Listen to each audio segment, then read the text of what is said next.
Kembali lagi bersama channel kita semua. Jika Anda suka, jangan lupa komen, like dan subscribe, serta bila Anda berkenan. Selamat membaca dan mendengarkan. Perintah Kaisar Naga, Bab 4149-4151. Presiden Chen, aku tidak gegabah. Aku telah melihat daftar medis di atas dan aku yakin dengan penyakit tersebut. Dev berkata pada Wilder. Rekan Taois Chen, kamu tidak tahu apa-apa. Gejala penyakit pertama ini tidak sesederhana kelihatannya. Beberapa presiden kami dan 2 master alkimia bekerja sama untuk mencari solusi, tetapi tidak satu pun yang berhasil. Ada juga seorang ahli pengobatan kelas 5 yang pada akhirnya gagal mengungkap penyakit pertama.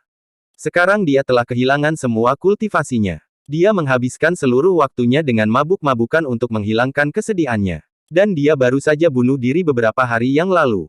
Ini benar-benar bukan lelucon. Jika bukan karena rekan Taois Chen telah banyak membantuku, aku tidak akan pernah menghentikanmu. Wilder membujuk dengan tulus. Semua orang juga memandang Dev dengan wajah terkejut. Mampu memilih penyakit pertama dalam daftar medis untuk diobati ini seperti anak sapi yang baru lahir, yang tidak takut pada harimau. Siapa orang ini? Avery memandang Dev dan bertanya dengan penuh minat. Master Zong, orang ini dibawa ke sini dari wilayah tengah oleh bibiku. Dia bilang dia adalah teman bibiku. Mungkin dia juga seorang alkemis. Harriet mengikuti Avery dan berkata dengan hormat. Orang ini mengaku sebagai alkemis, dan dia mungkin tidak memiliki banyak kekuatan, karena dia bahkan tidak tahu apa daftar medisnya. Dia hanya bertanya banyak tentang daftar medisnya. Aku kira dia hanya bertindak bodoh dan tidak takut. Dia berpikir bahwa dia hebat dan ingin mengujinya. Wolf menambahkan dari samping. Barusan, Dev bertanya banyak tentang daftar medis, termasuk kompensasinya, yang membuktikan bahwa dia tidak tahu banyak tentang daftar medis. Ketika Avery mendengar bahwa Dev adalah teman yang dibawa oleh Nenek Zen, dia melompat dan mendatangi Dev. Ketika Wilder melihat Avery, dia langsung menyapanya dengan hangat, Master Zong. Avery mengangguk sebagai jawaban, lalu memandang Dev dan berkata, anak muda, daftar medis ini bukanlah sesuatu yang dapat kamu coba mainkan, terutama penyakit pada daftar pertama, yang tidak sesederhana yang kamu lihat. Karena kamu adalah teman Nova, aku tidak ingin melihatmu mati, jadi kamu harus mengurungkan niatmu. Tapi jika kamu ingin pergi ke Pulau Dewa Pengobatan, aku bisa membantumu lulus ujian. Kamu tidak perlu mengambil risiko ini. Terima kasih, Senior Zong, tapi aku masih ingin mencobanya, dan aku percaya diri. Jika aku pergi ke Pulau Dewa Pengobatan, meskipun aku tidak mengikuti tes, masih ada tempat. Tapi sekarang aku sangat tertarik dengan hadiah untuk penyakit di daftar pertama. Dev berkata jujur. Tulang abadi.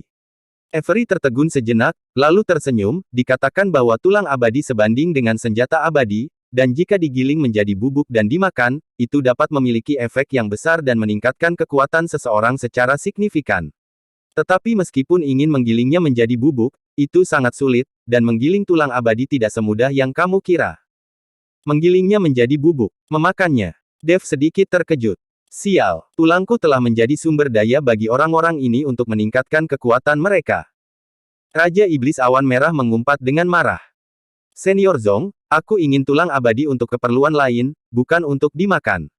Jadi terima kasih, Senior Zong, atas kebaikanmu. Setelah Dev selesai berbicara, tanpa menunggu Avery bisa mengatakan apapun, dia langsung memasukkan tangannya ke dalam daftar medis. Segera, cahaya terpancar dari gejala medis pertama. Sejumlah besar informasi memasuki lautan kesadaran Dev melalui daftar medis. Terdapat informasi detail tentang pasien dan berbagai kondisi fisiknya. Avery dan Wilder di samping menghela nafas setelah melihat Dev mengungkapkan daftarnya, dan kemudian turun kembali ke tanah. Sekarang daftarnya telah diungkap, tidak ada yang bisa melakukan apapun untuk menghentikannya.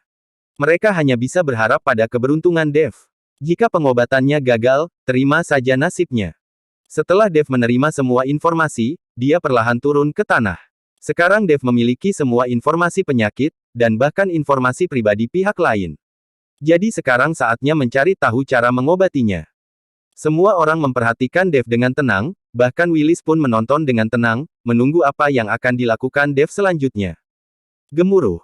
Tiba-tiba, terdengar suara gemuruh dari langit, dan semua orang memalingkan muka dari Dev. Kemudian terlihat seberkas cahaya keemasan datang dari jauh mendekat-dekat dari cakrawala, diikuti dengan getaran di kehampaan. Seorang pria parubaya yang mengenakan jubah ungu dan emas perlahan muncul. Orang ini memiliki wajah lebar, mata cerah, dan tampak agung seperti raja. Melihat kemunculan pria parubaya yang tiba-tiba tersebut, banyak orang yang tiba-tiba berseru, bahkan nafas mereka menjadi cepat. Siapa yang mengungkap daftarnya? Apakah dia dapat menyembuhkan anakku? Pria parubaya itu melihatnya sekilas dan bertanya. Meskipun pria parubaya ini hanyalah bayangan yang diproyeksikan dari langit, banyak orang masih gemetar karena pandangan ini, dan mereka bahkan tidak berani melihat langsung ke pria parubaya itu. Mata semua orang tertuju pada Dev, dan sekarang Dev menjadi fokus perhatian. Ketika pria parubaya itu melihat Dev, dia sedikit mengernyit. Karena menurutnya Dev masih terlalu muda, bagaimana dia bisa memiliki kemampuan medis yang begitu tinggi. Tetapi karena pihak lain telah mengungkapkan daftarnya, dia seharusnya memiliki kekuatan tertentu. Alkemis kecil, karena kamu sudah mengungkapkan daftarnya, apakah ada cara untuk menyembuhkan penyakit anakku? Pria parubaya itu bertanya pada Dev. Dev menatap langsung ke pria parubaya di depannya. Karena itu adalah bayangan yang diproyeksikan, Dev tidak dapat melihat kekuatan pria itu, tetapi dia tahu dari percakapannya saja bahwa pria parubaya ini pastilah master. Aku sudah punya cara, tapi aku perlu menemui pasiennya sebelum aku bisa memastikannya. Yang lainnya adalah mengenai hadiah tulang abadi. Bisakah kamu berjanji jika aku menyembuhkan putramu, kamu benar-benar akan memberikannya kepadaku? Dev bertanya pada pria parubaya itu. Pria parubaya itu sedikit terkejut, lalu tertawa keras dan berkata, hahaha, tentu saja. Aku, McKinley Xiao, bersungguh-sungguh dengan apa yang aku katakan. Jika kamu tidak yakin, kamu bisa bertanya kepada semua orang yang hadir. Dan setelah kamu menyembuhkan anakku, aku akan segera mempersembahkan tulang abadi dengan kedua tanganku. Oke, bawa anakmu ke sini, kata Dev. McKinley memandang Dev, dan sosoknya yang menggantung perlahan menghilang. Dan setelah McKinley pergi, terjadi keributan di tempat kejadian. Sial, aku tidak pernah menyangka orang yang mengidap penyakit pertama adalah pangeran dari dinasti Xiao. Sungguh tidak disangka.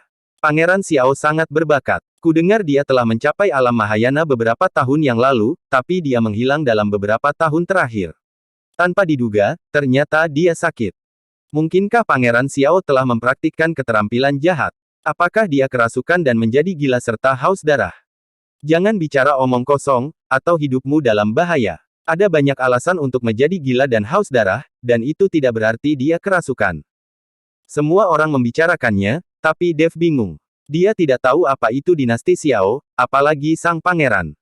Hayah, aku benar-benar tidak menyangka orang yang mengidap penyakit di daftar pertama adalah pangeran dari dinasti Xiao. Pantas saja itu dihadiahi tulang abadi. Wilder menghela nafas dan berkata, Presiden Chen, apa dinasti Xiao ini? Siapa McKinley Xiao ini? Dev bertanya dengan bingung. Wilder melirik Dev, dia benar-benar tidak percaya apakah Dev berasal dari dunia surga dan manusia.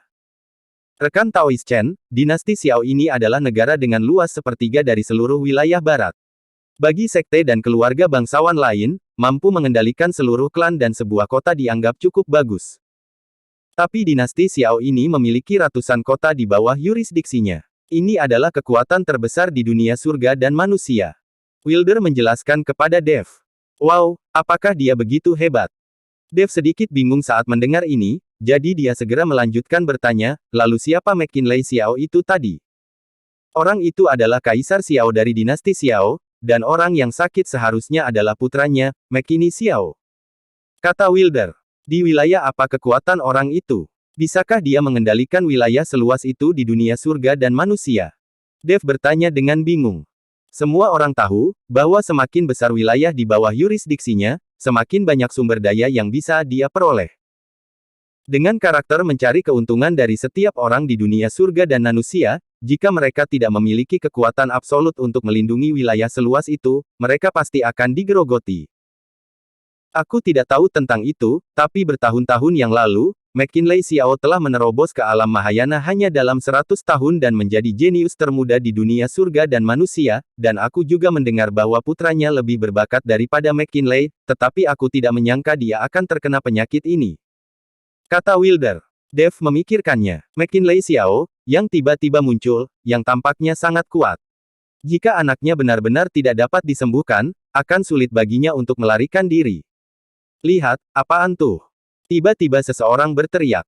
Semua orang melihat ke arah cakrawala dan melihat cahaya aneh mendekat dengan cepat. Segera, saat cahaya semakin mendekat, semua orang menemukan bahwa 3 monster harimau terbang yang tampak seperti gunung datang dengan cepat, menarik kereta besar. Orang yang mengendalikan ketiga monster harimau terbang itu adalah McKinley yang baru saja pergi.